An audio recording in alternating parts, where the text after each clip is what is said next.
কার বউ? তোর বউ সামলা, বেটা ফাজিল, মানুষের সমালোচনা কর। এ অমুকের বউ নাকি শুনলাম এই হয়েছে, তো হয়েছে তোর কি? তোর বউ সামলা, এ কথা কয় না। কার বউ? তোর বউ সামলা, বেটা ফাজিল, মানুষের সমালোচনা কর। অমুক হুজুর ইয়ে করছে, বিয়ে করছে, তো কি হয়েছে? তোর কি সমস্যা? বিয়ে বেশি করে করা লাগবে, এ কথা কয় না কে? কিন্তু লিমিট যে কটা আছে ওই কটা, 4টের বাইরে যাওয়া যাবে না। কথা কন না কে? হুজুরেরা বিয়ে করে, পরকিয়া করে না। কথা কন, রাগ করতেছেন আপনারা? হুজুরি এমনি বিয়ে করে না, হুজুরের আছে। কথা কন। অনেক যুবক আছে, বেশি কথা বলায় না, তোমাদের আমি সব জানি, কিন্তু বলতেছি না। বউ আছে আর ওইদিকে বাইরে 8-10টা মেয়ের সাথে টাইম পাস করে, ওইটা কি হালাল না হারাম? জোরে 4 নাম্বার গুলো ভিতরে যুবকদের সাইজ করবো। আগে বলছি না, দাঁড়ান, এদিক সেদিক যাচ্ছি না, খালি হালকা করে টাচ দিচ্ছি। লিল্লাহি তাকবীর। যুবকেরাও রাত্রি জাগরণ করে, তবে নামাজ পইরা নয়, সিজদা দিয়া নয়, কোরআন পইরা নয়। যুবকেরা সারা রাত ইমো মেসেঞ্জারে বান্ধবীর সাথে সেটিং করে, সারাদিন ইউটিউব ইন্টারনেট ঘাটাঘাটি করে, ইমো মেসেঞ্জারে বান্ধবীর সাথে কথা বলে। হ্যালো জান, খাইছো, ঘুমাইছো, কি করতেছ, কোন কালারে 3 পিস পরেছো, কয়বার বাথরুমে গেছো? কথা কন না কে? তুমি খাইছো কিনা শোনা বলো। মেয়ে যদি বলে না খাবার খাইনি, বলে কেন খাও নাই? তুমি না খেলে আমিও খাবো না। এত বড় হাইব্রিড শয়তান এই যুবক। মা খাইছে কিনা খবর নাই না, বাবা খাইছে কিনা খবর নাই না, বান্ধবী না খাইলে ওই শয়তান যুবকের মুখে খাবার ওঠে না। এমন আবেগী যুবক আছে না নাই? কথা কন। সারা রাত বান্ধবীর সাথে কথা বইলা ফজরের আজান হয় যখন, ওই হাইব্রিড যুবক ঘুমাইতে যায় তখন নামাজ পড়ে না। যুবকরে, এই ঘুম ভাঙলে সকাল, না ভাঙলে পরকাল, কেমন করে ঘুমাও তুমি? ওরে শিবগঞ্জের যুবক, কেমন করে ঘুমাও তুমি? ফজর করে কাজা, এমন তো হতে পারে ও তোমার জহরে জানাজা, এমন তো হতে পারে ও তোমার জহরে জানাজা। যুবক সাবধান হয়ে যাও, আল্লাহকে ভয় করো। আমি একটু যুবকদেরকে নিয়ে ওয়াজ করি, অনেকে অনেক কথা বলে, খারাপ লাগে। যুবকদের একটু সাইজ করার দরকার আছে না? না, যুবকদেরকে নষ্ট করলে এই মোবাইল, এই ঠেলাঠেলি, এই টাচ মোবাইল এসে যুবকের জীবন যৌবন দুটো খাইছে। এক কথা কয় না কে? কি যে পাইছে, খালি সারাদিন টানে, সারাদিন টানে। কথা কয় না কে? রাগ করছেন আপনারা? যুবক 2-1জন ওঠা বসা করে, সাবধান থাকো। 12:30 পর্যন্ত বাধা দিচ্ছেন না, এর মধ্যে মাহফিল শেষ হবে, রাগ করেন না। তাহলে মোবাইল নষ্ট করছে যুবকদের, কথা বলেন ঠিক কি না? তাহলে যুবকদের উদ্দেশ্যে কি 2-1 মিনিট বলবো? রাগ করবেন না তো? আবার 4 নম্বরে যাও, যুবকদের সাইজ করবো, কথা কন ঠিক কি না? দেশে মোবাইল আইছে, সিটি বন্ধ হইয়াছে, দেশে মোবাইল আইছে, সিটি বন্ধ হইয়াছে, দিওয়ানা বানাইছে, পোলা মাইয়ার মনের কথা ভাসে বাতাসে। বলবো বলবো, পোলা মাইয়ার মনের কথা ভাসে বাতাসে। দেশে মোবাইল আইছে, সিটি বন্ধ হইয়াছে, দিওয়ানা বানাইছে, পোলা মাইয়ার মনের কথা ভাসে বাতাসে। ও দেখো পোলা পানের মন বাদা ফেসবুকে এখন, মোবাইলে চ্যাটিং কইরা কাটাই সারাক্ষণ। ও দেখো ছেলে মেয়ের মন বাদা ফেসবুকে এখন, মোবাইলে চ্যাটিং কইরা কাটাই সারাক্ষণ। এই মোবাইল পাইয়া দেখো মদনের মাইয়া, এই মোবাইল পাইয়া ওই মদনের মাইয়া কি কাণ্ড ঘটাইছে, স্বামী সংসার রাইখা নাকি পলাইয়া গেছে সে যে, স্বামী সংসার রাইখা নাকি পলাইয়া গেছে। দেশে মোবাইল আইছে, সিটি বন্ধ হইয়াছে, দিওয়ানা বানাইছে, পোলা মাইয়ার মনের কথা ভাসে বাতাসে। ও দেখো টিকটক আসিয়া সব গেল ভাসিয়া, ও দেশে টিকটক আসিয়া সব গেল ভাসিয়া, সিদ্দিক সোরা নায়ক হইছে আইডি খুলিয়া।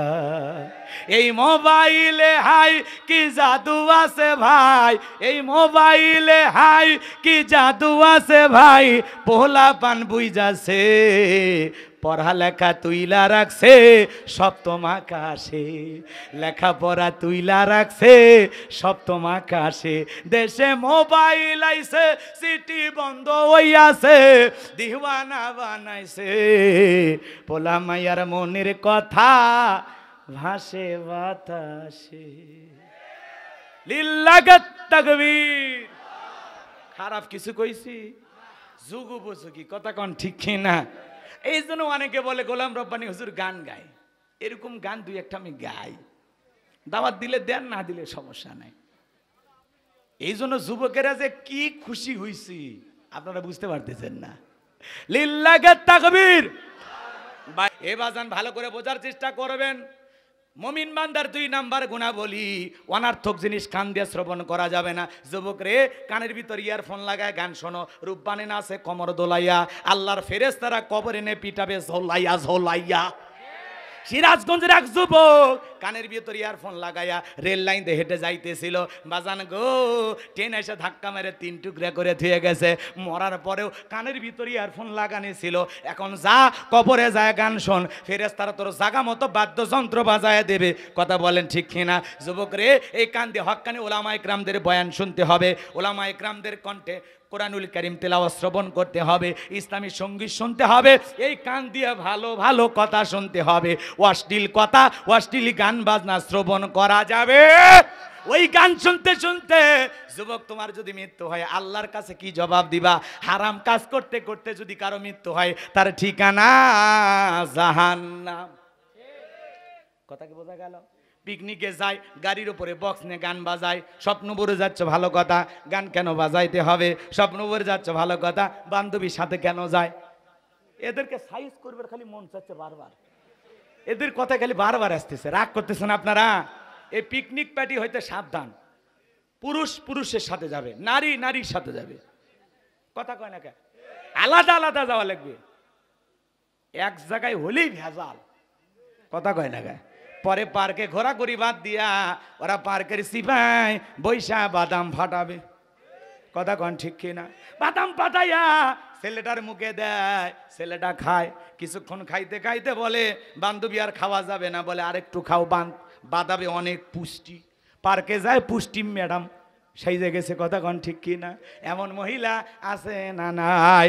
যেই মহিলা বিয়ার আগে একটা ছেলের সাথে পার্কে যায়, এ হলো সমাজের নিকৃষ্ট নির্লজ্জ বেহায়া নারী। আর সম্মান বলে কিছু নাই।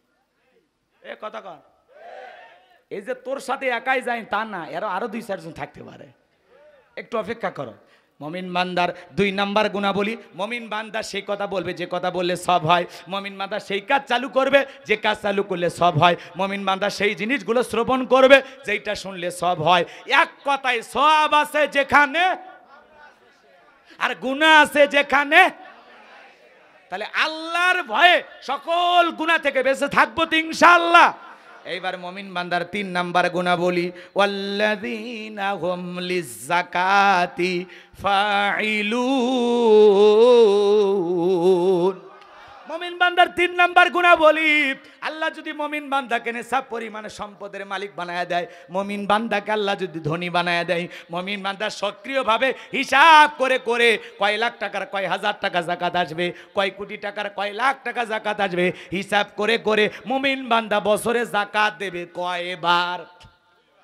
একবার। জোরে বলেন কয়বার? যাকাত দেওয়া নফল না ফরজ? যাকাত দেওয়া ফরজ। সালাত আদায় করা যেমন ফরজ, যাকাত দেওয়া তেমনি ফরজ। যাকাত হলো আর্থিক ইবাদত, অর্থনৈতিক ইবাদত। আল্লাহু আকবার বলেন।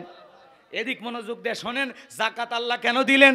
যাকাত আসছে দারিদ্রতা বিমোচন করার জন্য, যাকাত আসছে অভাব মুক্ত সমাজ রাষ্ট্র দেশ গড়ার জন্য, যাকাত আসছে এই সমাজে পথে পড়ে থাকা অবহেলায় পড়ে থাকা মানুষের অধিকার প্রতিষ্ঠিত করার জন্য, যাকাত আসছে রাস্তার এপারে 10 তালা আর এপারে গাছতলা তার ব্যবধানকে দূর করার জন্য, যাকাত আসছে সমাজের অবহেলিত মানুষের অধিকার প্রতিষ্ঠিত করার জন্য।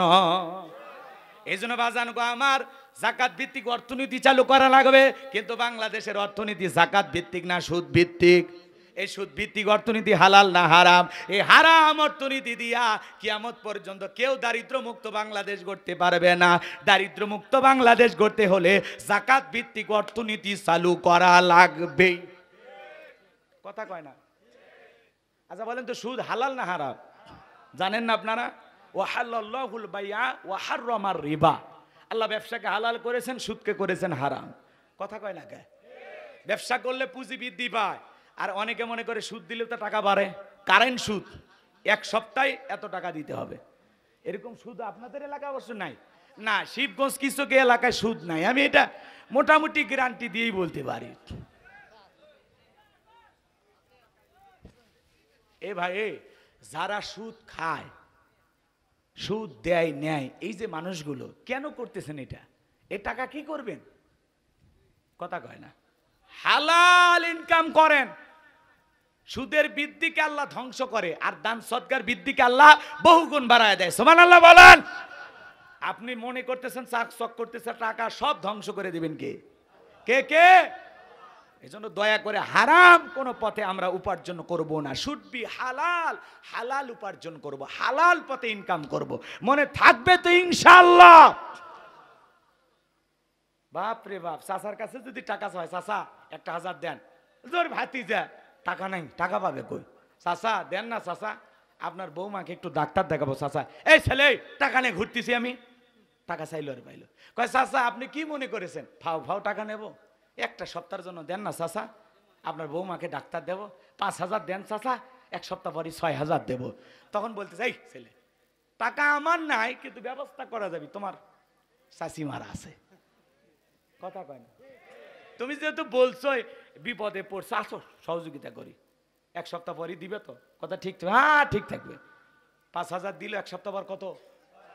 6000। এগুলো নাকি কারেন্ট সুদ, মানে খুব তাড়াতাড়ি বাড়ে, জলে জলে তো কবরেও জ্বলবি, জাহান্নামেও জ্বলবি। কথা কোন? বেটা হারাম, হারাম খাইতেছো, কি দরকার?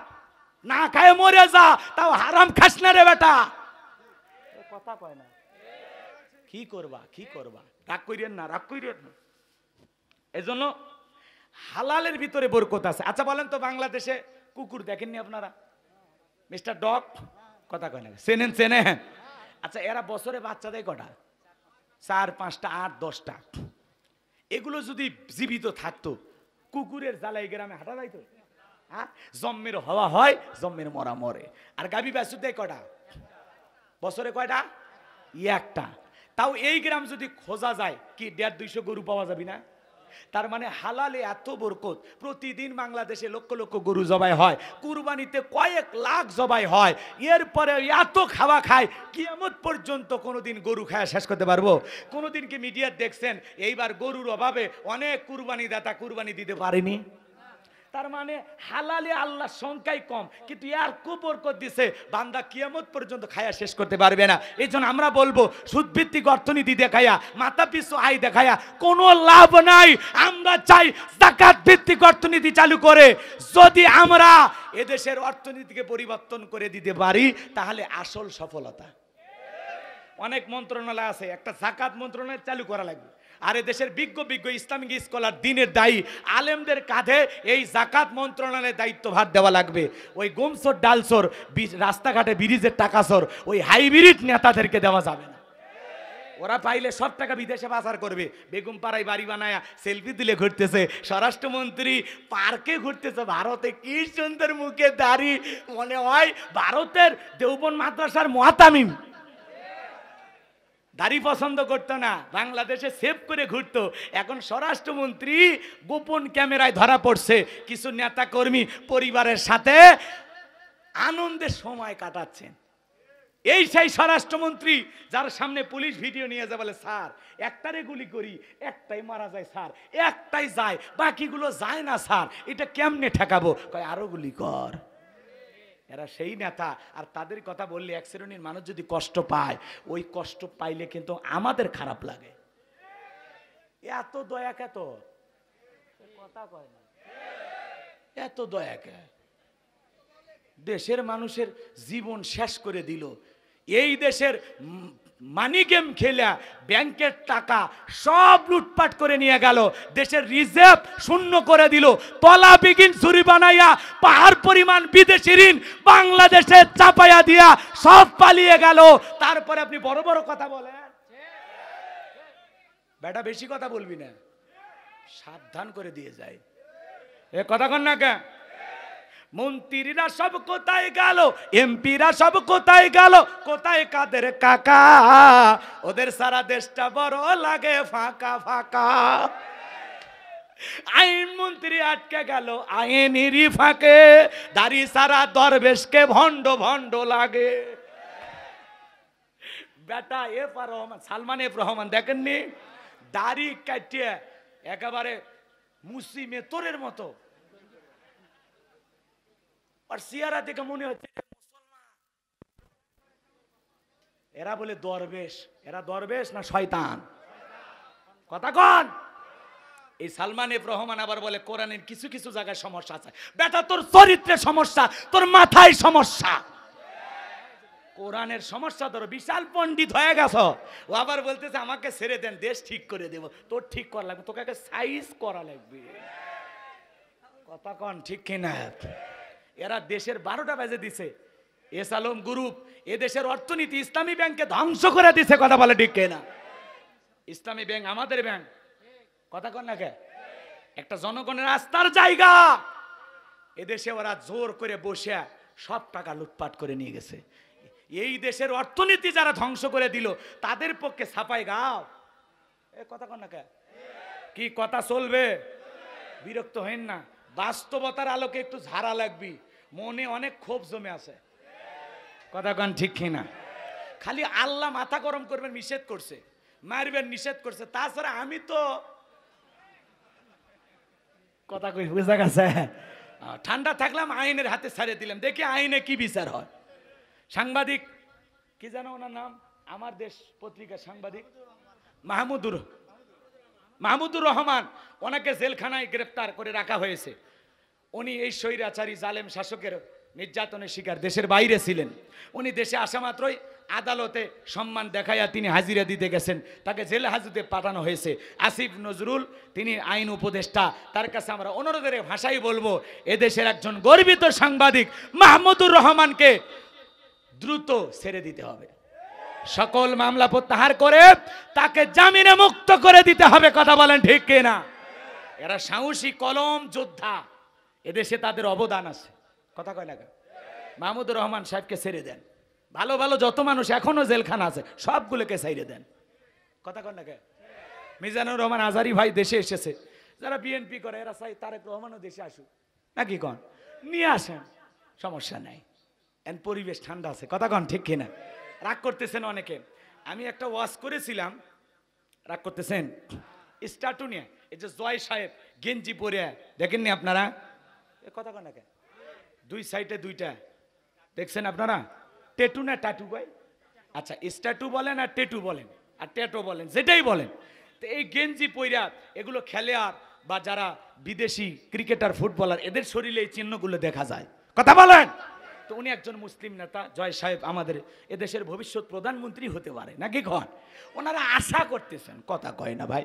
যুবকেরা আবার ফেসবুকে লিখতেছে, এই স্ট্যাটুওয়ালা জয় সাহেব না তারেক রহমান সাহেব, যার কপালে নামাজের সিজদার দাগ দেখা যায়, আগামীতে বাংলাদেশের প্রধানমন্ত্রী হিসাবে কাকে দেখতে চান? যুবকেরা আবার এগুলো টিকটক ভিডিওতে ছাড়তেছে।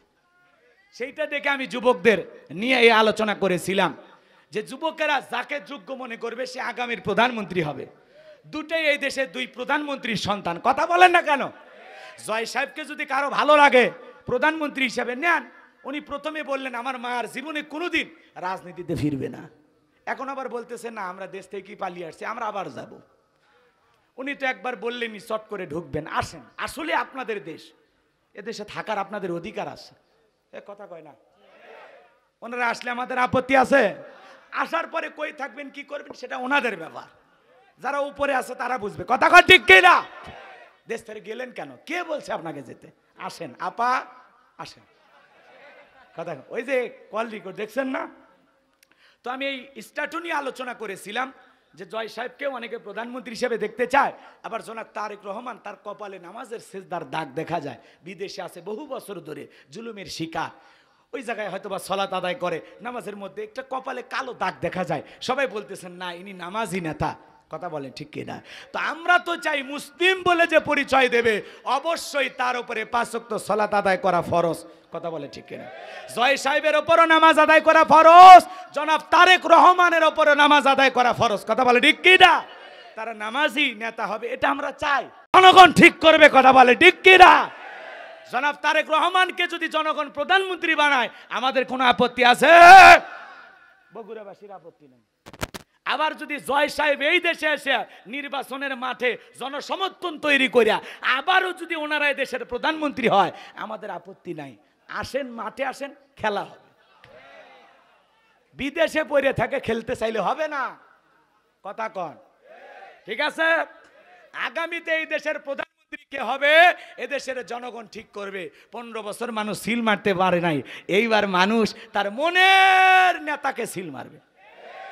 যাদেরকে মানুষ এদেশের সমাজের নেতা হিসেবে দেখতে চায়, এই সমাজের যারা নামাজি, নেককার, আল্লাহওয়ালা, যাদের হাতে ক্ষমতা গেলে চেন্ডারবাজি হবে না, সাদাবাজি হবে না, দেশের টাকা বিদেশে পাচার হবে না, জনগণ বিচার বহিত কোনো হত্যাকাণ্ডের ঘটনা ঘটবে না, মা বোনেরা নিরাপদে থাকবে, সকল ধর্মের মানুষ নিরাপদে থাকবে, এমন মানুষকেই আগামীর পার্লামেন্টে প্রধানমন্ত্রী হিসেবে দেখতে চায়। আমার এই কথায় কারা কারা একমত? 2 হাত তুলে দেখান। লিল্লাহে তাকবীর। হাত নামান ভাই, আমরা সবার জন্য দোয়া করি, আমাদের দিলটা অনেক বড়, সবাই ভালো হয়ে যান। সবাই কি হয়ে যান? ভালো হয়ে যান। ভালো হইতে কি লাগে না? পয়সা লাগে না। সম্মানিত ভাইয়েরা আমার, তাহলে যাকাত ভিত্তিক অর্থনীতি চালু করে আলেমদের কাঁধে দায়িত্ব দেওয়া লাগবে। আলেমেরা কি করবে জানেন? এই দায়িত্ব পাওয়ার পরে তারা এই দেশের সমস্ত ধনীদের তালিকা করবে। কার তালিকা? সমস্ত ধনীদের তালিকায় কইরা ধনীদের কাছে যাইয়া, ধনীর ব্যাংকে কত টাকা আছে, বালিশের নিচে কত আছে, খাটের নিচে কত আছে, বইয়ের অ্যাকাউন্টে কত আছে, মেয়ের অ্যাকাউন্টে কত আছে, সব টাকা হিসাব নিকাশ কইরা ধনীকে বলবে আপনার যাকাত আসছে 2,99,12,500 টাকা দেন। ধনী দিতে চাইবে না, যাকাত আদায় করা লাগবে। এমনও ধনী আছে 1 কোটি টাকা যাকাত আছে, 5-10 লাখ টাকা যাকাত দিয়া নিজের 90 লাখ টাকা যাকাত নিজেই মারিয়া খায়। এমনও ধনী আছে 10 লাখ টাকা যাকাত 2-3 লাখ টাকা মানুষকে দিয়া নিজের 7 লাখ টাকা যাকাত নিজেই মারিয়া খায়। এদেশের অধিকাংশ ধনীরা হিসাব করে যাকাত দিতে চায় না।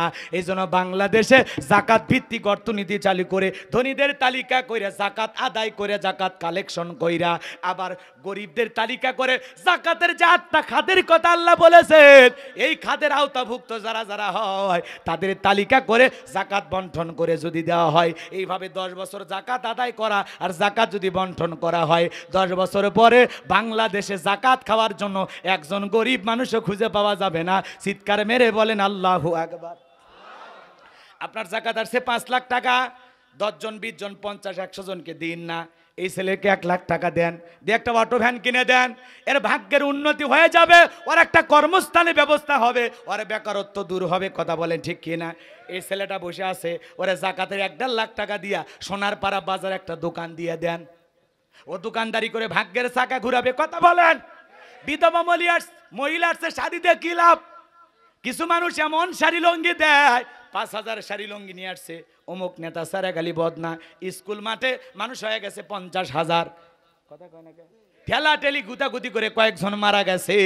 যে যাকাতের শাড়ি লঙ্গি বিতরণ করতে গিয়ে মানুষ মারছে, এর যাকাত কি কবুল হবে? মানুষ হত্যাকারী গুনাহ নিয়ে জাহান্নামে যেতে হবে। কথা বলেন ঠিক কিনা? আর এমন লঙ্গি দেয়, নিজের পরনে থাকা আমানসা লঙ্গি 500 টাকা 1000 টাকা দাম, আর গরিবকে দেয় 200 টাকা লিটন লঙ্গি, পরে থাকলে ওরা জান্নাত জাহান্নাম সব দেখা যায়। নিজের বউরে পরা 2000 5000 টাকা দামের শাড়ি, আর গরিব মহিলাকে দেয় 300 টাকা দামের শাড়ি, ধুয়ে দিলে শাড়ি না মশারি খুঁজে পাওয়া যায় না। এই বড় লোক এই শাড়ি তোমার বউরে পরায়ও, এই শাড়ি তোমার মারে পরায়ও, কথা কর, এই শাড়ি তোমার মেয়েরে পরায়ও, পারবেন? পারবেন না। তাহলে ওই মহিলাকে ওই শাড়ি কেন দিচ্ছেন? তারও তো ইজ্জতের দাম আছে, কথা বলেন। এমন শাড়ি দেয় ধুয়ে দিলে শাড়ি না মশারি খুঁজে পাওয়া যায় না। ও ধনী ভাই, শাড়ি না দিয়ে একটা সেলাই মেশিন কিনে দেন, 2টা ছাগল কিনে দেন, 2টা গাভী গরু কিনে দেন, এগুলো লালন পালন করে ওই বিধবা অসহায় ভাগ্যের চাকা ঘুরাবে, তার জীবন পরিবর্তন হবে। যাকাতের অর্থ দিয়া মানুষের কর্মস্থানের ব্যবস্থা করতে হবে। এজন্য মানুষ যাকাত দিতে চায় না, যাকাত আদায় করা লাগবে। আল্লাহ নবী মুসার নাম শুনেননি? 2 মিনিট একটা ঘটনা বলবো, বিরক্ত হবেন না। আল্লাহ নবী নাম মুসা আলাইহিস সালাম কারুনকে যা বলে, কারুন যাকাত দিতে হবে, কারুন ডেকে বলে আমি যাকাত দেব না। আল্লাহ নবী মুসা ডেকে বলে কারুন যাকাত না দিলে যাকাত আদায় করা হবে। নবী মুসার রাগ কম না বেশি? যে নবী রেগে গেলে মাথা টুপি ভেদ করে চুল খাড়া হয়ে যায়। আল্লাহর পয়গাম্বার যখন বললেন যাকাত দিতে হবে, চোখে মুখে রাগ দেখে কারুন বলে কত টাকা যাকাত দিতে হবে? পয়গাম্বার বলে শতকরা 2.5% যাকাত দিতে হবে। এইবার কারুন হিসাব নিকাশ করার জন্য কয়েকদিন টাইম চাইলো। আল্লাহ নবী মুসা চলে গেলেন। এইবার কারুন হিসাব নিকাশ করা শুরু করে দিলেন। এই কারুনকে আল্লাহ পাক এত সম্পদ দিয়েছিলেন, 70টা উট লাগতো চাবি বহন করতে। চাবি যদি এত হয় তালা কত, আর তালা যদি এত হয় সিন্ধুকে মাল কত, ছোট মাথায় ধরবে না। কারণ এইবার হিসাব নিকাশ করে দেখে কয়েক হাজার কর্মচারী দিয়া সারাদিন সারা রাত যদি যাকাতের টাকা দেওয়া হয়, এরপরে টাকা দিয়ে শেষ হবে না। এমনি তো কৃপণ, পায়ে স্যান্ডেল দেয় না ক্ষয় যাবে বলে, গায়ে জামা পরে না ছিঁড়ে যাবে বলে, সেই কৃপণ কি এত টাকা যাকাত দিতে পারে? কথা কন না কে? সে তখন একটা ষড়যন্ত্র করলো। এলাকা একটা 2 নাম্বার মহিলা ছিল, নাম হলো সবদা। এই সবদা নামের পতিতার কাছে যা বলে, সবদা 2 বস্তা টাকা তোর দেব, অ্যাডভান্স হিসাবে 1 বস্তা টাকা দিলাম, আর আগামীকালকে সাক্ষী দেওয়ার পরে আর 1 বস্তা টাকা দেব। বিনিময়ে আল্লাহ নবী মুসা আলাইহিস সালাম ভরা মজলিসে হাজার হাজার জনতার সামনে যখন আল্লাহর পথে মানুষকে দাওয়াত দিবে, ওই ভরা মজলিসে দাঁড়ায়া একবার শুধু বলবা, নবী মুসা দিনের বেলা ওয়াজ করে আর রাতের বেলা আমি সবদার সাথে রাত কাটাই, বাস এতটুকু কথা বললে যথেষ্ট, বাকি যা করার আমি করব। সবদা রাজি হয়ে গেল। পরের দিন সকালবেলা আল্লাহ নবী মুসা আলাইহিস সালাম হাজার হাজার জনতার সামনে ওয়াজ করতেছেন। ওই ভরা মজলিসে হাজার হাজার জনতা ওয়াজ শুনতেছে। সবদা নামের সেই মহিলা আলোচনা শুনতে গিয়া হৃদয়টা নরম হয়ে গেছে। নবী মুসার বয়ান শুইনা চোখ দিয়ে পানি ঝরতেছে। কারণ ইশারা দিয়ে বলে তাড়াতাড়ি দাঁড়াও, যে কায়দায় বয়ান করতেছে সব তো কালেমা পড়ে মুসলমান হয়ে যাবে। সবদা বলে আর একটু শুনি। 2 জন লোক পাঠায় দিল, তাড়াতাড়ি করে সবদাকে জোর করে দাঁড় করায় দাও। 2 জন লোক এসে বলে নেতা গতকাল রাত্রিতে 1 বস্তা টাকা দিয়েছে, আর 1 বস্তা টাকা রেডি আছে, তাড়াতাড়ি সাক্ষীটা দিয়ে টাকার বস্তা নিয়ে বাড়িতে চলে যাও। সবদা বলে আর একটু শুনি। বলে না, শুনতে দেওয়া যাবে না। 2 জন 2 হাত ধরে ভরা মজলিসে সবদাকে জোর করে দাঁড় করে দিল। যখন কারণ লাভ মেরে দাঁড়ায় বলে, মুসা ওয়াজ বন্ধ কর। তাকায়া দেখ 2 নাম্বার মহিলা দাঁড়াইছে। মহিলাটা 2 নাম্বার না 1 নাম্বার কে জানে? রতনে রতন সেনে মুসা নবী কে জানে?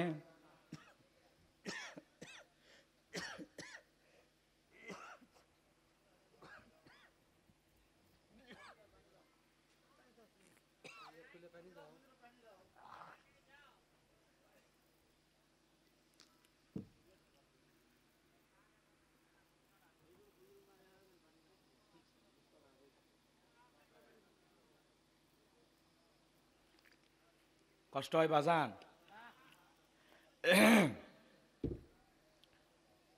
ডাইরেক্ট বলতেছে মুসা ওয়াজ বন্ধ কর। এক শ্রেণীর মানুষ আছে, আলেমেরা যখন সুদের কথা বলে, ঘুষের কথা বলে, জিহাদের কথা বলে, আল্লাহর আইনের কথা বলে, একামতে দিনের কথা বলে, ডাইরেক্ট বলে হুজুর আপনার ওয়াজ বন্ধ করেন, আপনার ওয়াজ লাইন ছাড়া। হুজুরের ওয়াজ লাইন ছাড়া না, তোমার জীবন লাইন ছাড়া, আর তুমি একটা তার সেরা। কথা না বুঝাই বাধা দেয়। কথা কয় না ভাই, আছে না? আজকে মসজিদগুলোতে হক কথা বলা যায় না। মসজিদ কমিটির সভাপতি সুদখোর ঘুষখোর বসে আছে। যখন হুজুর সুদের ওয়াজ করে তখন হুজুর ওই ব্যবসার সাথে আমি জড়িত, জনসম্মুখে বলার কি উদ্দেশ্য আছে না? এই জন্য বলবো, হক কথা বলবেন, ভয় পাবেন না। এক সময় আলেমদের মাইক কেড়ে নিত, কথা বলতে দিত না। আসেন হাত দেন দেখি, কথা কয় না, কি দাম্ভিকতা, মাইক বন্ধ করে দিত। আলেমদের অকাত্য ভাষায় মঞ্চে গালি দিত। মেহেরপুরে এক জায়গায় আমি ওয়াজ করতে গেছিলাম, নেতাকে নিয়ে আলোচনা করেছিলাম, সূরা আহজাব থেকে তাফসীর করেছিলাম। আদর্শ নেতা, ইসলামিক নেতা আর পাশাপাশি জালেম নেতা, এই জালেমদের মুখোশ যখন উন্মোচন করেছিলাম, ঘরের ভিতরে নিয়ে আমাকে আটকায় রাখছিল 8 থেকে 9 ঘন্টা। আর এসে খালি বললো, হুজুর সব আজকে আমাদের বিরুদ্ধে। কোন আবু জেহেল, উতবা, সাইবা এগুলো কি বেঁচে আছে? ওরা কি বাংলাদেশে আসছিল? এদের কথা কৃষক বললেন। এখন আমি যদি আবু জেহেলের নাম নেই আর নেতা যদি মনে করে সেই আবু জেহেল মনে আমারে বানায় গেল, তাহলে বোঝা যাচ্ছে এই আবু জেহেলের ডুপ্লিকেট কপি। কথা কোন ঠিক কিনা? আবু জেহেলের নাম নিলে তোমার জলে কে? ও তো একটা কাফের, নবীর দুশমন। তার সাথে তোমার কি সম্পর্ক? তোমার বাড়ি বাংলাদেশে, তুমি রাজনীতিকে একটা দল করো, হুজুর রাজনীতির ওয়াজ করছে, নেতার ওয়াজ করছে, তো তোমার সমস্যাটা কোথায়? তোমরা বলতে পারবো অমুকের আদর্শ তমুকের আদর্শ, আর হুজুরের বললে একটু লাগে না ভাই? 8 থেকে 9 ঘন্টা কিসের হাদিয়া তোফার, কিসের ভাত? জান যায় পুলিশ নিয়ে, এলাকার নেতা নিয়ে, 12-13 জন, আমার ড্রাইভার, মিডিয়া সব বাইরে, আমার নিয়ে আচ্ছা তারে যা মনে চাইছে অকাত্য ভাষায় মা বাবা তুলে গালি দিল। এত জুলুম আমাদের উপরে করেছিল, কথা বলে না কেন? শাইখ আহমদুল্লাহ হুজুরকে হুমকি দিয়েছিল, থানায় ধরে নিয়ে এসে হাত পায়ে নখ তুলে নেবে। বুড়িচং থেকে, বাংলাদেশের অনেক জেলা থেকে আমাকে হুমকি দিয়েছিল, তুমি এই বড় বড় কথা বলো, নেতাকে নিওয়াজ করো, খালি অমুক জেলায় এসো, তোমার হাত পা কেটে নেব। তারপরে আমরা গেছি, দাওয়াত থামিনি। কথা বলেন ঠিক কিনা? এই জন্য ভাইয়ের আমার অনেক জুলুমের শিকার আমরা হয়েছি। যেই জেলার ওনার জন্ম সেই জেলা আমি গেছিলাম, বিশ্বাস করেন 1 টাকা হাদিয়া দেয়নি, শুধুমাত্র একটা পয়েন্টে ওরা ধরেছিল। কেন বললেন জালেম স্বৈরাচারদের পতন হবে? কেন বললেন? কেন বললেন? আমি নামও ধরিনি ভাই, খালি কইছি নমরুদ ফেরাউনের মতো জালেমদেরও পতন হবে। এই কথা বলার কারণে মসজিদের ভিতরে তুলে আমার থেকে কয় উল্টা আপনি টাকা দিয়ে যান। এই মনের কষ্টগুলো জমেছিল, বলতে পারি নাই, এখন একটু বলতেছি। এখন যাওয়া লাগবে নাকি বলেন? 8-9 ঘন্টা বন্ধ করে রেখেছিল। এইভাবে আমাদেরকে বিভিন্ন মাহফিলে বাধা দিয়েছে। কথা বলেন না কেন? এখন কি আর সেই লোকগুলো আছে? আমরা বলবো আপনারা যারা আছেন বর্তমানে নেতৃত্ব দিবেন, ভবিষ্যতে নেতা হবেন, দয়া করে ওই চরিত্র যেন আপনাদের ভিতরে না আসে, তাহলে এক সময় আপনারাও লাঞ্ছিত হবেন। কথা সাবধানে বলা লাগবে। কি ঠিক আছে? মাল ছিলেননি, গাই বাঁধাত খালি গাই থাকে না, আরো কিছু আছে। আমার ভাইয়েরা যে কথা বলতে চাচ্ছিলাম, গভীর মনোযোগ দিয়ে শোনেন। কারণ ডেকে বলে মুসা ওয়াজ বন্ধ কর। কথা কোন ঠিক কিনা? ভুলে গেছেন মনে হয়। আল্লাহ নবী মুসা অবাক হয়ে আছেন। এইবার কারণ বলে সবদা তুমি দাঁড়িয়েছ, তুমি যা বলার বলো, তুমি কোনো ভয় পাবা না, আমি তোমার সাথেই আছো, আমি তোমার সাথে আছি। সবদা ডেকে বলে কারণ তুমি বসে পারো, আমি যেহেতু দাঁড়িয়েছি বলার জন্য আমাকেই বলতে দাও। এইবার সবদা ডেকে বলে ও জনগণ শোনো দিয়া মন, নবীকে দেখি নাই, আজকে মুসা নবীকে দেখার পরে, মুসা নবীর আলোচনা শোনার পরে জীবনে যত অশ্লীল কাজ করেছি, খারাপ কাজ করেছি, সিদ্ধান্ত নিয়েছি আর অশ্লীল কাজ করব না, খারাপ কাজ করব না, আমি তওবা করে ঈমান গ্রহণ করব। আলেমদের ওয়াজ শুনে বেনামাজি নামাজি হয়ে যায়, সুদখোর ঘুষখোর ভালো হয়ে যায়, চোর ডাকাত পরিবর্তন হয়ে যায়। কত নেতার পরিবর্তন হয়েছে, কত যুবক দাড়ি কাটতো, সেই যুবকটা আলেমদের ওয়াজ শুনে দাড়ি রাখে। কত মানুষ আমাদেরকে ফোন দিয়ে বলে হুজুর আপনার ওয়াজ শুনে জীবনটা পরিবর্তন হয়ে গেছে। লন্ডনে একজন মহিলা বাংলাদেশ থেকে নিয়ে গেল শাড়ি পরাইয়া, ওই যুবক আমার কাছে কান্নাকাটি করে বলে হুজুর আমার বউ লন্ডনে এসে এখন হাফ প্যান্ট পরে ঘোরাঘুরি করে। একদিন জাহান্নামী নারীদের নিয়ে আপনি আলোচনা করেছিলেন, ওই আলোচনাটা আমার বউকে 2-3 দিন জোর করে শোনাইছিলাম। আমার বউ এখন বোরকা সারা বাহিরে যায় না। এই জন্য আলেমদের ওয়াজের মাধ্যমে পরিবর্তন হয়। আমি গুনাহগারের হাতে সারা বাংলাদেশে 1 নয় 2 নয় 6 জন মানুষ কালেমা পড়ে মুসলমান হয়েছেন, বলেন আল্লাহু আকবার। এ বাজান গো আমার, আলেমদের বয়ানে পরিবর্তন হয়ে যাইতো। কোরআনের বাকি আল্লামা সাইদি হুজুর 50টি দেশে কোরআনের তাফসিরি করেছিলেন, 50টি বছর তাফসিরি করেছিলেন। হাজার হাজার মানুষ কালেমা পড়ে মুসলমান হইতো, তার মাহফিলে লক্ষ লক্ষ জনতা যাইতো। এই জনপ্রিয়তা দেখে হিংসা করে 13টা বছর ওরা ওই আল্লামা সাইদি হুজুরের উপরে জুলুম করে জেলখানায় বন্দি রেখেছিল। আমরা জীবিত ফেরত পাইলাম না, শহীদ হয়ে গেছে কোরআনের পাখি। কথা বলেন ঠিক কি না? এই জন্য যুবকেরা হৃদয় থেকে ভালোবাসে। সাইদি হুজুর বিদায় নিয়েছে, আল্লামা সাইদির বলে যাওয়া তাফসির আর আলোচনা বাংলাদেশের মানুষের ঘরে ঘরে। উনি বলেছিলেন সাইদি হারিয়ে যাবে কিন্তু সাইদির বক্তব্য থাকবে, আল্লামা সাইদির লেখায় তাফসির থাকবে। আল্লাহু আকবার বলেন। কি কষ্ট হচ্ছে? বিরক্ত হইছেন? আলেমদেরকে মহাব্বত করবেন, ভালোবাসবেন। আলেমদের সাথে মহাব্বত থাকলে, আলেমদের সাথে যদি কিয়ামতের মাঠে দাঁড়াইতে পারেন, বলেন তো তকদিরটা ভালো না খারাপ? নাকি সাকিব খানের সাথে উঠবেন, পরিমণির সাথে? এরা আবার এদেরও ফলোয়ার। তাছাড়া আমি হুজুর, আমার ফেসবুক আইডিতে ফলোয়ার মাত্র 27,000, আর পরিমণির ফলোয়ার 1.5 কোটি। বেটা আমরা কি করলাম? খালি গোলাম রব্বানি লিখবা আর একটা গোলাম রব্বানি যুক্তিবাদী লিখবা, এগুলো আমার ফেসবুক আর পেজ একটা আছে, একটু থাকো সাথে থাকো। খালি সাকিব খান আর পরিমণির ফলোয়ার হয় না, কথা কয় না কে? কষ্ট হয়? বিরক্ত হইছেন? শব্দা ডেকে বলে আমি জীবনে কোনোদিন মুসা নবীকে দেখে নাই, আলোচনা শুনে জীবনে পরিবর্তন করার সিদ্ধান্ত নিয়েছি। আমি তওবা করে ঈমান গ্রহণ করব। সুবহানাল্লাহ বলেন। এইবার শব্দা বলতেছে আপনারা যারা আমার কথা শুনতেছেন, এই কারণ কেন লাফালাফি করে আপনারা কি জানেন? এই কারণ গতকাল রাত্রিতে আমার বাড়িতে গিয়েছিল, আমারে 2 বস্তা টাকা দেবে বলে ওয়াদা করেছে। অ্যাডভান্স হিসেবে 1 বস্তা টাকা গতকাল রাত্রিতেই দিয়েছিল।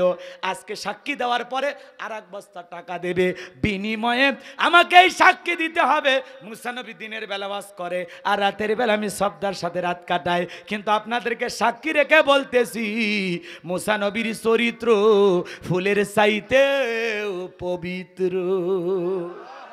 এই জন্য যাদেরকে টাকা দিয়া আলেমদের বিরুদ্ধে মিথ্যা মামলা সাজাইয়া জেলে পাঠাইছিল, সাক্ষী লিখেছিল, তারা এখন বলে হুজুরের বিরুদ্ধে আমি মিথ্যা সাক্ষী দিয়েছিলাম, হুজুর ধর্ষণকারী ছিল না। এই জন্য বাংলাদেশের কোন আলেম ধর্ষণকারী হতে পারে? মিথ্যা তহমত দেয়, অপবাদ দেয়, ষড়যন্ত্র করে। কথা কি বোঝা যায়? বিরক্ত হবেন না বাজান গো আমার। যে কথা বলতে চাচ্ছিলাম গভীর মনোযোগ দিয়ে শুনবেন। এই জন্য আল্লাহ তাআলা যাদেরকে সম্পদ দিয়েছেন হিসাব করে করে বছরে একবার যাকাত দেবেন। কার ভয়ে? আল্লাহর ভয়ে। আল্লাহ সবাইকে যাকাত দেওয়ার তৌফিক দান করুন, জোরে বলুন আমিন। যাকাত ভিত্তিক অর্থনীতির মাধ্যমে দারিদ্র্যমুক্ত বাংলাদেশ গড়া সম্ভব, অভাব মুক্ত দেশ গড়া সম্ভব। কথা বলেন ঠিক কি না? এই স্বপ্ন আমরা সবাই দেখি, কথা কন ঠিক কি না? মুমিন বান্দার 4 নাম্বার গুণাবলী, ওয়াল্লাযীনা হুম লিফুরুজিহিম হাফিজুন। মুমিন বান্দার 4 নাম্বার গুণাবলী, নিজের যৌবনটাকে সংযত রাখা, নিজের যৌবনটাকে হেফাজত করা। মুমিনের যৌবন হোটেলে বিক্রি হবে না, পার্কে বিক্রি হবে না। মুমিন কোনোদিন অবৈধ সম্পর্কে লিপ্ত হতে পারে না, কারণ যৌবনকালের হিসাব নেবেন তিনি কে? আল্লাহ বৃদ্ধকালের হিসাব নেবেন না, আল্লাহ শিশুকালের হিসাব নেবেন না। বৃদ্ধকালের হিসাব আল্লাহ সহজ করে দেবেন, কিন্তু আল্লাহ তাআলা যৌবনকালের হিসাব নেবেন করায় করায় গন্ডায়। কথা কয় না কে? আল্লাহ তাআলা বলবেন এই যৌবনকালের এই শক্তি কোন কাজে ব্যয় করেছ, এই যৌবনকালে কিভাবে কি করেছ, আল্লাহ তাআলা সেই হিসাব কিয়ামতের ময়দানে নেবেন। 5টা প্রশ্নের উত্তর দেওয়া ছাড়া একটা মানুষ এক কদম সামনে বেড়াইতে পারবে না। বলেন আল্লাহু আকবার। এই জন্য কিয়ামতের ময়দানে আল্লাহ জবাব নেবে যৌবনকালে কি করেছো। এই জন্য যৌবনকালে যুবক আমরা গুনাহ করতে ভালোবাসি, শয়তানের ওয়াসওয়াসায় পড়ে আমোদ প্রমোদ করতে ভালোবাসি, আর যৌবনকালের ইবাদত আমার আল্লাহ ভালোবাসেন। এই জন্য যৌবনকালে ইবাদত করা লাগবে। যৌবনকালে লম্বা সময় রুকু করা যায়, লম্বা সময় সিজদা দেওয়া যায়, লম্বা সময় রুকুতে থাকা যায়। বৃদ্ধকালে লম্বা সময় রুকুতে থাকলে মনে হয় পড়ে যাব, বেশি সময় সিজদা থাকলে মানে দম আটকে আসবে। কথা বলে বেশিক্ষণ দাঁড়ায় থাকা যায় না, কোমর লেগে যায়। কথা কেন? মাজাগুলো লেগে যায়। বৃদ্ধ মানুষ, শীতের রাত একজন মুরব্বীকে যদি বলেন চাচা 2000 টাকা দিব পুকুর থেকে একটু গোসল করে উঠে আসেন, মুরব্বী চাচা বলবে ভাতিজা গোসল করে কি 2000 টাকা নেওয়ার মতো অবস্থা থাকবে? মাঘ মাস আর পৌষ মাস ওই সময়, বোঝেননি? কিন্তু একজন যুবককে যদি বলা হয় যুবক 2000 টাকা দেওয়া লাগবে, দেব 2000 টাকা, পুকুর থেকে একটু গোসল করো, বলে হুজুর কাপড় খুলছি টাকা বাই করেন। কারণ একটা পাওয়ার আছে, শরীরে একটা দম আছে, স্পিরিট আছে। কথা কয় না? রক্তের গরম আছে। এই জন্য যুবক বয়সে ইবাদত করা লাগবে, যৌবনকাল আল্লাহর পথে খরচ করা লাগবে। এই জন্য যুবক রে, এই যৌবনকালে আমরা গুনাহ করব না, যৌবনকালে ইবাদত করব কার? হযরত আলী রাদিয়াল্লাহু তাআলা বলেন তোমরা যৌবনকালে গুনাহ করো, একদিন তোমাদের যৌবন থাকবে না, আমলনামায় গুনাহ ঠিকই লেখা থাকবে। কথা কয় না কে? ওই যে মুরব্বী চাচা 70 বছর বয়স হয়ে গেছে, বলেন তো চাচা জীবনে আর কিছু ভালো লাগে? এখন চাচা বলে আজরাইল কেন আসে না, চাচা আজরাইলে খুঁজতেছে। কিন্তু যুবক ও বলতেছে না এখনই মর্ম, কেবল খুঁজতেছি, 5টা লাইনে রাখছি, এর মধ্যে যেটা চয়েস হবে হলে হলো, না হলে আবার নতুন করে আব্বা আম্মাকে দিয়ে দেখামো। কথা কয় না? যুবক বয়সে তোমরা যারা গুনাহ করতেছো, যুবক মনে করতেছো জঙ্গলে কেউ দেখে না, জঙ্গল প্রেম করার জন্য মঙ্গল, জঙ্গলে কেউ না দেখলে একজন দেখেন, তিনি কে? কি মনে করো যুবক? রাত 3টার দিকে উত্তর পাড়া ওই যে শেফালি দরজায় গেলা, গল্প করলা, মনে নাই? ওই যে জানালা দিয়ে, ওই যে কলা বাগানের ওই পাশে, ওই যে ওই সাইডে, মনে আছে সেদিনের কথা? ওই ভিডিও ফেরেশতারা করে রেখেছে। মুরব্বী চাচা যারা আছেন ভাবতেছেন যুবকদের কথা বলতেছে। এক সময় আপনিও যুবক ছিলেন চাচা, সারে কান্দিতে যায়া নৌকা ভাড়া কইরা ওই যে চরের ভিতর কাশফুলের ওই সাইডে, মনে আছে সেই দিনের কথা? চাচা গো আপনারও ভিডিও ফেরেশতারা করে রাখছে। এজন্য যুবক রে, যৌবনকালে কার হাত ধরে পার্কে ঘুরতেছো? এ কথা কোন না? পহেলা বৈশাখে কার ওন্না ধরে টান দিয়েছিল মনে আছে? ওই যে 14ই ফেব্রুয়ারিতে ভালোবাসার গোলাপ ফুল নিয়ে যা আই লাভ ইউ বলে কিস ডে পালন করেছিলি যুবক রে, সেই দিনের ভিডিও আল্লাহর ফেরেশতারা করে রেখেছে। অনেকে মজা করতেছে মনে হয়, এগুলো মজা না, এগুলো ওয়াজ। তুমি যুবক বয়সে কি করতেছো? কোথায় দাঁড়া করতেছো? কি মনে করো সাক্ষী নাই? আল্লাহর ওয়াডিও আছে, ভিডিও আছে, আপনার কিতাব থাকবে। আল্লাহ বলবে ইকরা কিতাবাকা, তোমার কিতাব আজকে তুমি পড়ো, তোমার হিসাব দেওয়ার জন্য তুমি যথেষ্ট। মানুষ হাতে নেবে আল বলবে, আফসোস করে বলবে। কথা কি বোঝেন নাই? যেটা কি আশ্চর্যজনক কিতাব, লা ইগাদিরু সগীরাতাও ওয়ালা কাবীরাতান, এখানে ছোট কথা বাদ যায় না, বড় কথা বাদ যায় না। আমি যে রাত 2টার দিকে ওই যে কর্নারে যায় এই যে এইটা করছিলাম, কেমনে নিজের আমল নামা দিকে নিজে আশ্চর্য হয়ে যাবে, আর আল্লাহকে বলবে আল্লাহ এগুলো ফেরেশতারা বাড়তি করে লিখেছে, এটা আমার না, অন্য কারো। কারণ দুনিয়া 2 নাম্বারই করে আখিরাতেও 2 নাম্বার ধান্দাবাজি করা চিন্তা থাকবে। আল্লাহ তখন বলবে বুঝতে পারতি তোর জন্ম বাংলাদেশে, তুই যে কয় নাম্বার সিটার ডুপ্লিকেট আমার জানা আছে। ফেরেশতাদেরকে বলবার জবান বন্ধ, আল ইয়াউমা নাখতিমু আলা আফওয়াহিহিম ওয়া তুকাল্লিমুনা আইদিহিম ওয়া তাশহাদু আরজুলুহুম বিমা কানু ইয়াকসিবুন। আপনার হাত পা অঙ্গ প্রত্যঙ্গ যা আছে সব সাক্ষী দেবে। এই হাত দিয়ে কি করেছেন? বইয়ের হাত ধরেছেন না ভাবির? সাক্ষী দেবে, কথা কয় না। জীবনে কোনোদিন বউকে এক লোকমা খাবার তুলে খাওয়াইলো না। হাদিস শরীফের ভিতরে বলা হয়েছে যে স্বামী তার স্ত্রীকে ভালোবেসে এক লোকমা খাবার মুখে তুলে খাওয়াবে, আল্লাহ রাস্তায় সদকা করলে যে সব স্বামীর আমলনামায় আল্লাহ সেই সব লিখে দেবে। আর সাত মাথা যায়া বলতেছে, ভাই বোন চটপটির দোকানে বসে বলতেছে, মামা চটপটিতে ঝাল একটু বেশি হবে, ফুচকা দেন, চটপটি দেন। চটপটি নিয়ে বান্ধবীর সাথে বসে নফল তসবি পড়তেছে। মেয়ে বলতেছে তুমি খাও, ছেলে বলতেছে না তুমি খাও, লেডিস ফার্স্ট। কথা কয় না। মেয়েটা তখন বলতেছে তুমি যেহেতু বিল দিবা তোমার হাত দিয়ে শুরু করি। ছেলে বলতেছে কলিজায় লাগছে রে। কথা কয় না কেন?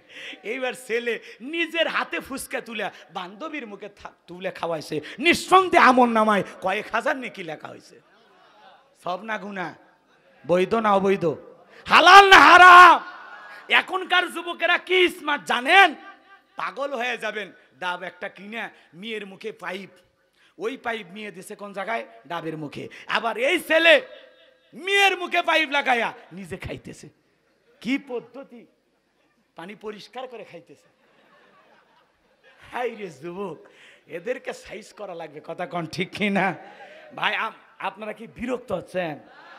একটু দেরিতে আসছিলাম, আমাদের একটা সাংগঠনিক প্রোগ্রাম ছিল সেরাত মাহফিল বগুড়ায় 3 দিন ব্যাপী। সেখানে আমি একটু কিছুক্ষণ আলোচনা করে এখানে আসছি। বোঝেন নাই? বড় বড় মুরব্বীরা, আপনারা অবশ্যই শিবগঞ্জের মানুষ, আপনাদের উপজেলা চেয়ারম্যান ছিলেন, বর্তমান বগুড়া জেলার বগুড়া জেলার নাইবে আমির, আমাদের প্রিয় মানুষ মাওলানা আলমগীর হোসেন, চেনেন না? মাওলানা আলমগীর হোসেন উনি সভাপতি 3 দিন ব্যাপী সেরাত মাহফিল। ওখানে কথা বলে আমি এই জায়গায় একটু আসছি, এই জন্য হয়তো কয়েক মিনিট দেরি হয়েছে, কষ্ট। কিন্তু এই দিক খেয়াল করেন, এখন খুশি হয়েছেন না আপনারা? আরো যদি আধা ঘন্টা চলে চলবে নাকি? কারা কারা দেখি শক্তি আছে? লিল্লাহি তাকবীর। যাক বাবা, সাহস আছে, কিন্তু আমি বেশিক্ষণ চালাবো না, আমার কন্টিনিউ প্রোগ্রাম। গতকালকে ঢাকা নারায়ণগঞ্জ থেকে আসছি, এই জন্য অল্প কিছু সময় কথা বলে যাই। যুবকদেরকে সাইজ করা লাগবে, কারণ যুবকেরা যদি ইসলাম বোঝে আর কিচ্ছু লাগবে না। মুরব্বীদের দোয়া আর যুবকেরা সামনে এগিয়ে যাবে, বাস ইসলাম কায়েম হয়ে যাবে। খালি চাচা আছেন তো, ভয় পান না? টিয়ার সেলের ঝাঁঝানি খাইছি আমরা আন্দোলন করতে গিয়া। কত ছেলে বুলেট ঝাঁঝরা হয়েছে, 1500 কতজন মানুষ জীবন দিছে এই আন্দোলনে। কথা কন না কে? তারপরে একটা স্বাধীন বাংলাদেশ পাইছেন, পান নাই? এখন ভাল লাগে না? আরো ভালো লাগবে। খালি একটা সরকার পদ্ধতি চালু হলে, বোঝেননি? যারা আছে এরা তো অন্তর্বর্তীকালীন সরকার, এনাদেরকে নিয়ে অনেক আলোচনা সমালোচনা আছে। একবার বলে ইলিশ পাঠাবো না, আবার ইলিশ পাঠায়, এগুলো নিয়ে সমালোচনা আছে। এটা কূটনীতিক বিষয়, আমরা অতটা বুঝি না।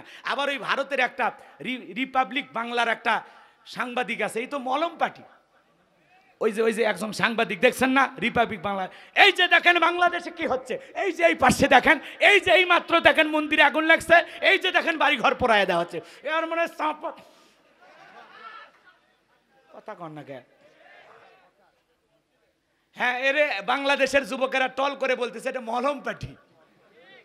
বাংলাদেশের একটা সুপার এডিটর আছে, 8-এর মায়ের বাপ, নাম হলো স্বপন আহমেদ। কথা কন না কে? ও দেখলাম গতকালকে এক ভিডিওতে এই ব্যক্তি বলতেছে, এই যে দেখেন বাংলাদেশ ইলিশ পাঠাবে না, ইলিশ পাঠাবে না। কি ডক্টর ইউনূস সাহেব, তোমার ইলিশ লাগবে না, বাংলাদেশের ইলিশ লাগবে না, বুড়িগঙ্গার ইলিশ খাবো, ডায়মন্ডের ইলিশ খাবো। কেন? আবার যে 3000 টন পাঠাইলাম দাদা, ভুলে গেলেন? এ কথা কয় না। এজন্য বাংলাদেশের বিরুদ্ধে বিষাদগার গাবেন না, উল্টা পাল্টা বিভ্রান্তিকর তত্ত্ব ছড়াবেন না। ঘরের ভিতরে মোমবাতি নিয়ে কয়েকটা একটু মন্দিরে আগুন লাগাইছে ঘরের ভিতর, সেই ভিডিও ওরা প্রচার করে। পরে তথ্য নিয়ে দেখা যায় যে ও নিজের ঘরে আগুন লাগায়া একটু আতঙ্ক ছড়াইতে চায়। বাংলাদেশে অমুসলিমেরা নিরাপদে থাকবে। কথা কয় না কে? ডিমের ভিতরে কুসুম যতটা নিরাপদ, মায়ের কোলে শিশু যেমন নিরাপদ। অমুসলিমেরা মুসলমান যেই জনপদে বসবাস করবে তার চাইতে বেশি নিরাপত্তা নিয়ে বসবাস করবে। তারা দুর্গা পূজা করবে, যা মনে চায় তাদের ধর্ম তারা পালন করবে, আমাদের কোনো আপত্তি নাই। লা ইকরাহা ফিদ্দিন, ধর্ম নিয়ে কোনো বাড়াবাড়ি নাই, কোনো জবরদস্তি নাই। কথা বলেন ঠিক কিনা? আমরা কখনো করি না। এদেশে পাশেই মসজিদ, পাশেই মন্দির, আমাদের কোনো অসুবিধা নাই। মন্দিরের ঘন্টার আওয়াজ মসজিদে আসে, মসজিদের মাইকের আওয়াজ মন্দিরে চলে যায়। আমাদের ভ্রাতৃত্ব, আমাদের সম্প্রীতি, আমাদের ভালোবাসার বন্ধন অটুট আছে। মিথ্যা প্রগণ্ডা ছড়াবেন না। তো এই এডিটর, সুপার এডিটর স্বপন সাহেব, যিনি ভিডিওটা এডিট করেছেন, ও কি করছে জানেন? ওই বেচারাকে বস্তার মধ্যে তুলছে, তুলে একটা মলমের দোকানের সামনে নিয়ে যায়, ছেড়ে দিয়েছে। ও তখন বলতেছে, দাদা মাত্র 10 টাকা, মাত্র 10 টাকা, দাদা বাড়িতে নিয়ে যান, ঝামেলা মুক্ত হবেন, আগুন লাগবে বাড়িতে। কথা কয় না কে? এক জায়গা মতো বসায় দিয়েছেন। হ্যাঁ, এজন্য বলতেছি ভাই, একটা দেশের নির্ভুল তত্ত্ব আপনি প্রচার করেন, উল্টা পাল্টা ছড়ায় না। কথা কয় না কে? এদেশের অনেক মানুষ ওই দেশে চিকিৎসা নিতে যায়, এদেশের অনেক নেতা ওই দেশে পালিয়ে যায়। আছে মহাব্বত আছে আপনাদের, বুঝি তো? কথা কয় না, বুঝি না? তা আমরা তো শত্রু চোখে দেখি না, কিন্তু আপনাদেরকে বন্ধু ভাবলেও আপনারা কখনো বাংলাদেশের জনগণকে বন্ধু মনে করেন? তাছাড়া আমরা হুজুরের ওয়াজ করতে গেলে কত টেনশন, কয় ধর্ম প্রচার করতে আসছে। কেন ভয়?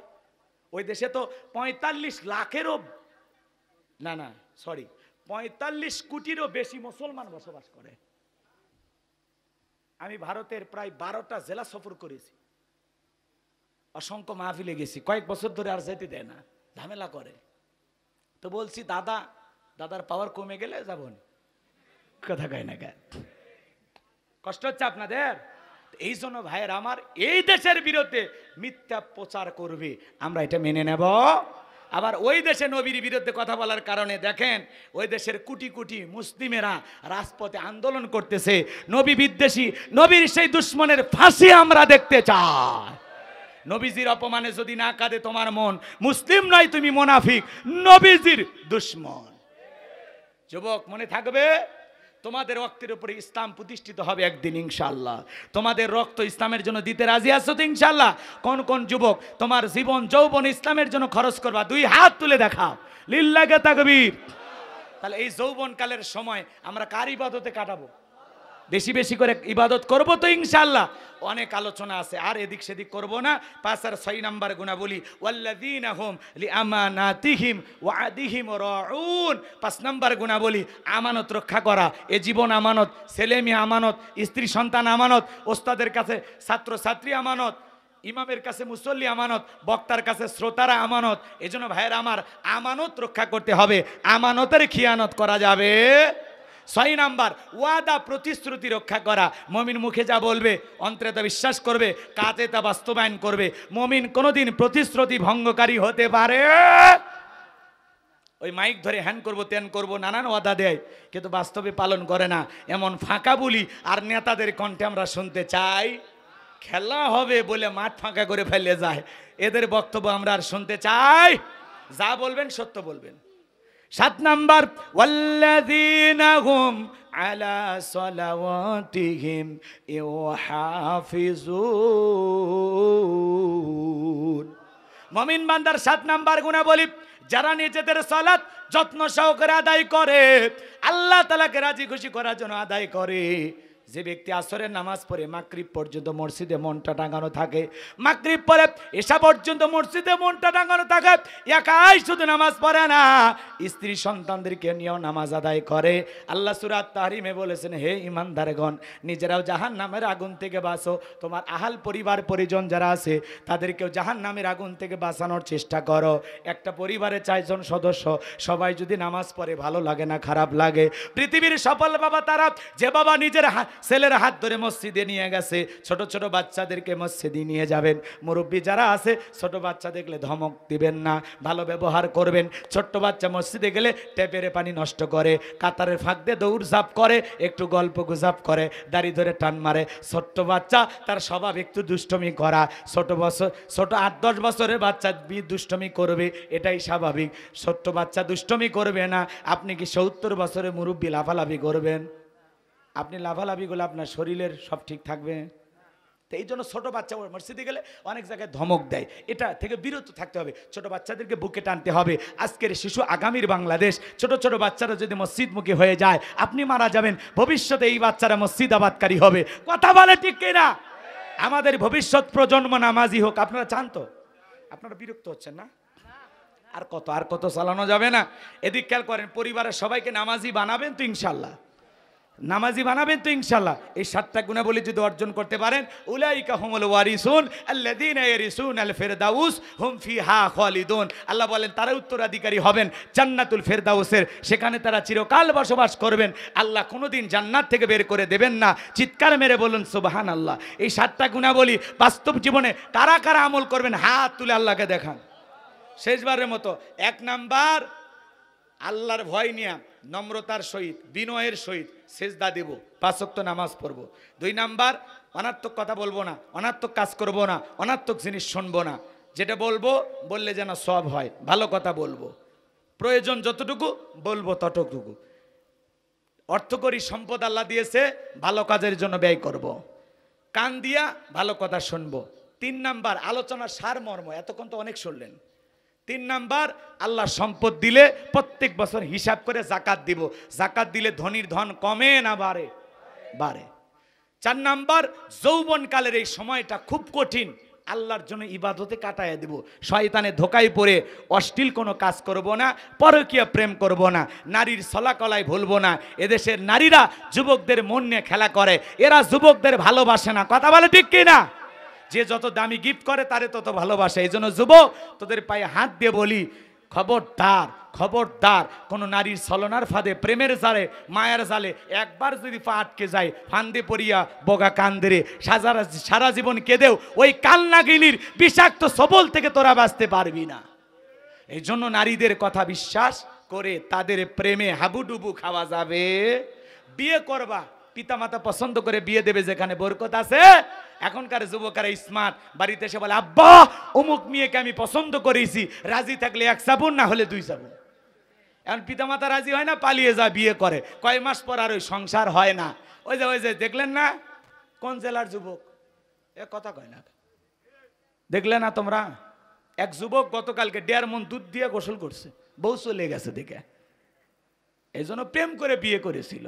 আর ওই ছেলেই বলতেছে যুবকদেরকে আমি বলি, তোমরা যেন প্রেম করে কেউ বিয়ে করো না ভাই, প্রেমে জ্বালা। কথা কয় না কে? আর অধিকাংশ নারীগুলো ছেলেদের সাথে প্রতারণা করে। এখন এই প্রেম প্রীতি এটা একটা বিজনেস, যে যত দামি গিফট করে তারে তত বেশি ভালোবাসে। আকাশের রংধনু রং যেমন মুহূর্তে পরিবর্তন হয়ে যায়, নারীদের মনের অবস্থাও তাই। এজন্য ওদেরকে বিশ্বাস করা যাবে। হালাল স্ত্রীর সাথে প্রেম জমা, ভালোবাসো, গিফট দাও, সংসারে শান্তি ফিরবে। বউ ভালোবাসে না, পাশের বাড়ি ভাবি দেখে আসসালামু আলাইকুম ভাবি, ওরে দুষ্টু। কষ্ট হচ্ছে আপনাদের? তাহলে যৌবনকালে ইবাদত করবেন কার? 5 নাম্বার আমানত রক্ষা করা, 6 নাম্বার ওয়াদা প্রতিশ্রুতি রক্ষা করা, 7 নাম্বার সালাত যত্ন সহকারে পরিবারের সবাইকে নিয়ে আদায় করব। বক্তা শ্রোতা সবাইকে বাস্তব জীবনে কথাগুলো আমল করে জান্নাতুল ফেরদাউসের মেহমান হিসাবে আল্লাহ আমাদের কবুল করুন। ওয়া আখিরি দাওয়ানা আনিল হামদুলিল্লাহি রাব্বিল আলামিন। ধৈর্য নিয়ে যারা বসে আছেন, আল্লাহ আপনাদের এই ধৈর্যের পুরস্কার কঠিন কিয়ামতের ময়দানে যেন জান্নাতের ভিআইপি গ্যালারিতে আল্লাহর আরশের নিচে বৈশা সেই সৌভাগ্যবানদের কাতারে আল্লাহ আমাদের কবুল করেন। জোরে বলেন আমিন। হুজুর কোথায়? শেষ করে দিলাম। বাবাজি সভাপতি কিছু বলবেন? জি, তাহলে দোয়া সকলে দরুদ ইব্রাহিম পড়ুন। আল্লাহুম্মা সাল্লি আলা মুহাম্মদ ওয়া আলা আলি মুহাম্মদ কামা সাল্লাইতা আলা ইব্রাহিম ওয়া আলা আলি ইব্রাহিম ইন্নাকা হামিদুম মাজিদ। আল্লাহুম্মা বারিক আলা মুহাম্মদ ওয়া আলা আলি মুহাম্মদ কামা বারাকতা আলা ইব্রাহিম ওয়া আলা আলি ইব্রাহিম ইন্নাকা হামিদুম মাজিদ। আল্লাহুম্মা আমিন। রব্বানা যালামনা আনফুসানা ওয়া ইল্লাম তাগফির লানা ওয়া তারহামনা লানাকুনান্না মিনাল খাসিরিন। ব্যাংদহ পাতাইর হাফিজিয়া মাদ্রাসার উদ্যোগে 2 দিন ব্যাপী তাফসিরুল কোরআন ওয়াজ মাহফিলের সমাপনী রজনীর সভাপতি জনাব আলহাজ মোহাম্মদ শাহজাহান আলী পরমাণিক সাহেবকে আল্লাহ তুমি কবুল করে নাও। সহসভাপতি জনাব আলহাজ মোহাম্মদ খয়বার আলী বাবাজিকে আল্লাহ কবুল করে নাও। প্রধান অতিথি জনাব মোহাম্মদ আফসার আলী তোমার গোলামকে তুমি কবুল করো। পাশে বসে আছেন বিশিষ্ট শিক্ষাবিদ, সমাজের অভিভাবক জনাব মোহাম্মদ কামরুল ইসলাম নান্নু ভাইকে আল্লাহ তুমি কবুল করে নাও। আলোচনা রেখে ধন্য করেছেন হজরত মাওলানা মোহাম্মদ আমিনুল্লাহ সাহেব, আল্লাহ তুমি কবুল করো। আলোচনা রেখে ধন্য করেছেন আমার প্রিয় ভাই হাফেজ মাওলানা কারি রাজীব বিন বোরহান, আমার প্রিয় ভাইয়ের কণ্ঠকে আল্লাহ দ্বীনের জন্য কবুল করে দাও। আজকের মাহফিলের বিশেষ অতিথি, সম্মানিত অতিথিবৃন্দ হিসাবে যত মানুষের নামাজ আল্লাহ কবুল করো। দুইজন হাফেজের মাথায় ফজিলতের সম্মানের পাগড়ি পরায় দিলাম। মৃত্যু পর্যন্ত কোরআন সিনার ভিতরে ধরে রাখার তৌফিক দিয়ে দাও আল্লাহ তাআলা। দীর্ঘ সময় সূরা আল মুমিনুন থেকে আমি আলোচনা করেছি। যতটুকু আলোচনা হয়েছে আল্লাহ বাস্তব জীবনে এই কথাগুলো আমল করার তৌফিক দিয়ে দাও রব্বুল আলামিন। আমি গুনাহগার, দোয়া করি গো আল্লাহ, তাকায় দেখো আমাদের মধ্য থেকে কতজনের বাবা নাই, কত ভাই মাকে হারিয়েছেন। ওই বাবা খারাপ, মা খারাপ, ইয়েতিম সন্তান যারা হাত তুলে ধরেছে, তাদের চোখের পানি জমিনে পড়ার আগে তাদের মা বাবার কবর আযাব মাফ করে দাও, কবরগুলো জান্নাতের বাগান বানায় দাও। রব্বির হামহুমা কামা রব্বায়ানি সগীরা, ওয়া রব্বির হামহুমা কামা রব্বায়ানি সগীরা। রব্বুল আলামিন, পিতামাতা যাদের বেঁচে আছে, পিতামাতার খেদমত করে তাদের মুখে হাসি ফোটায় তাদের দোয়া নিয়া জান্নাতি হওয়ার সৌভাগ্য দান করিও। মাতা পিতার খেদমত নিয়ে আলোচনা করার সময় হলো না। যুবকদের পায়ে হাত দিয়ে অনুরোধ করি, খবরদার মা বাবার সাথে কোনোদিন বেয়াদবি করিও না। পিতা মাতা তোমার জীবনের সবচেয়ে দামি সম্পদ, তারা দোয়া করলে তোমার ভাগ্যের পরিবর্তন আল্লাহ তাআলা করে দিবেন। যত মানুষ দুনিয়াতে বড় হয়েছে মা বাবার দোয়া নিয়ে বড় হয়েছে রে যুবক। সবাই পিতা মাতার সাথে ভালো আচরণ করবা। আত্মীয় স্বজন যারা কবরে চলে গেছে মাফ করে দাও। এই গ্রামের আশেপাশে বাসার যারা পুকুর পাড়ে যত কবরস্থান আছে আল্লাহ সমস্ত কবরবাসীর কবর আযাব মাফ করে দাও, কবরগুলো জান্নাতের বাগান বানায় দাও রব্বুল আলামিন। এই মাহফিলের জন্য নগদে বাকিতে কেউ 10,000, 20,000, 15,000, 10, 20, 50, 200, 100, 500 যে যেভাবে দান করেছে আল্লাহ সকলের দানগুলো কবুল আর মঞ্জুর করে নাও। এই দানের উসিলা করে কোটি কোটি টাকার মালিক বানায় দাও। দুনিয়া আখিরাতে তাদের ইজ্জত সম্মান বাড়ায় দাও। কঠিন কিয়ামতের ময়দানে তোমার আরশের নিচে ছায়া দান করিও আল্লাহ। আজকের মাহফিল বাস্তবায়ন করতে গিয়ে যারা অক্লান্ত পরিশ্রম করেছেন আমার কলিজার টুকরা যুবকেরা, তাদের ইমান খালিদ বিন ওয়ালিদের মতো বানায় দাও, আমিরে হামজার মতো বানায় দাও। এই মাদ্রাসার মহাতামি মোস্তাদ ছাত্রদেরকে আল্লাহ দিনের জন্য কবুল করে দাও রব্বুল আলামিন। আমরা যারা হাত তুলে ধরেছি তাকায় দেখো কত আলেম ওলামা, হাজী সাহেবেরা, ইমাম মুয়াজ্জিম ভাইরা হাত তুলেছে, তরুণ যুবকেরা হাত তুলেছে, পর্দার আড়াল থেকে আমার মা বোনেরা হাত তুলেছে। তেমন কিছুই বলতে পারলাম না। আমার মা বোনদেরকে আল্লাহ নামাজি বানায়া দাও, রোজাদার বান্দি বানায়া দাও, পর্দা করার তৌফিক দাও, স্বামীর খেদমত করে স্বামীকে রাজি খুশি করার তৌফিক দিয়া দাও আল্লাহ। আমার মা বোনদেরকে খাদিজা ফাতেমার উত্তরসূরি হিসাবে তুমি কবুল করে দাও রব্বুল আলামিন। এই গভীর নিশিতে আমি গুনাহগার দোয়া করি আল্লাহ, আমাদের মধ্য থেকে যার হাত দোকানা পছন্দ হয় সে হাতের বদলতে আজকের দোয়াকে কবুল আর মঞ্জুর করে নাও আল্লাহ। ওই কঠিন ভয়ঙ্কর জাহান্নামের আগুন থেকে আমাদের মুক্তি দাও। রব্বানা সরিফান্না আযাবা জাহান্নাম ইন্না আযাবাহা কানা গরামা। রব্বানা আতিনা ফিদ দুনিয়া হাসানাতাও ওয়া ফিল আখিরাতি হাসানাতাও ওয়া কিনা আযাবান নার। আল্লাহ আমাদের সবাইকে মাফ করে দাও। জিন্দেগিতে কত গুনাহ করেছি আল্লাহ, দিনের আলোতে রাতের আধারে গোপনে প্রকাশে আমাদের সকলের তামাম জিন্দেগির গুনাহগুলো মাফ করে দাও। আমি ছাড়া তোমার বান্দার অভাব নাই, তুমি ছাড়া আমাদের আর কোনো আল্লাহ নাই। আমাদের সকলের তামাম জিন্দেগির গুনাহগুলো মাফ করে দাও। ফিরায় দিও না মালিক, ফিরায় দিলে আমরা কই যাব? আগামী বছর বড় কোনো আলেম নিয়ে এসে মাঠে কোরআনের তাফসীর মাহফিলের আয়োজন করা তৌফিক দিয়া দাও। স্থানীয় নেতৃবৃন্দ যারা আছেন, আল্লাহ সঠিক বুঝ দিয়া দাও, ইসলামের পথে আমাদের সবাইকে চলার তৌফিক দিয়া দাও, সবাইকে ইসলামী আন্দোলনের কর্মী হিসেবে কবুল করে নাও। আমার সাদিক ভাই, হারুন ভাই, আব্দুর রহিম ভাইকে আল্লাহ কবুল করো। মিডিয়ার ভাইরা যারা আলোচনা রেকর্ড করেছে, সঠিকভাবে কথাগুলো প্রচার করার তৌফিক দান। যারা ভুলভাল থাম্বেল ব্যবহার করে, আল্লাহ তাদের হেদায়েত দান করেন। হে আল্লাহ তাআলা, এদেশকে ইসলামের জন্য কবুল করে নাও। ফিলিস্তিনের মুসলমানদেরকে বিজয় দান করো। তামাম পৃথিবীর নির্যাতিত মাজলুম অসহায় মুসলমানদের হেফাজত করো।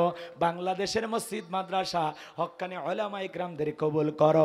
কোরআনের রাজ কায়েম হয়েছে, ইসলামী সমাজ ব্যবস্থা কায়েম হয়েছে, এমন দৃশ্য জীবনে একটাবার দেখার সুযোগ করে দাও। আল্লাহর কোরআনটা দিয়া এই দেশটা চললে কেমন দেখা যায়, একটাবার দেখার সুযোগ করে দাও।